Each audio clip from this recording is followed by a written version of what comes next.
Quant à la question de savoir si de nombreuses prophéties comme celle du chapitre 9 de Daniel, des chapitres 24 et 25 de Matthieu et des chapitres 6 à 18 de l'Apocalypse se sont également accomplies en 70 après Jésus-Christ, ou si elles sont encore à venir, elle fait l'objet d'un débat.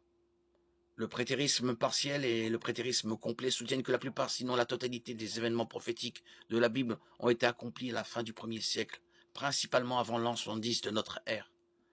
Le dispensationalisme soutient que seule la destruction du temple et peut-être le génocide se sont effectivement accomplis en 70 après Jésus-Christ, et que le reste des prophéties s'accomplira à l'avenir pendant la tribulation.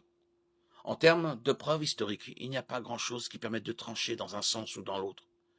Les événements de l'an 70 peuvent être mis en relation avec certaines affirmations prophétiques, selon le point de vue de chacun. Bien entendu, si l'on est prêt à appliquer un degré suffisamment élevé d'interprétation symbolique, n'importe quelle prophétie peut être rendue conforme à presque n'importe quel événement.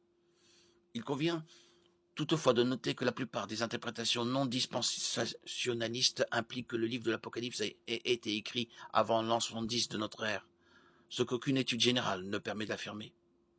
Les problèmes les plus épineux que pose l'affirmation selon laquelle toutes les prophéties se sont accomplies en l'an 70 de notre ère sont d'ordre théologique. En particulier, le prétérisme exige que les passages scripturaires soient interprétés avec un mélange chaotique de langage extrêmement littéral et extrêmement figuratif. Il faudra interpréter les mots, les versets et les phrases qui apparaissent dans le même discours ou même dans le même paragraphe avec une hypothèse littérale figurative différente.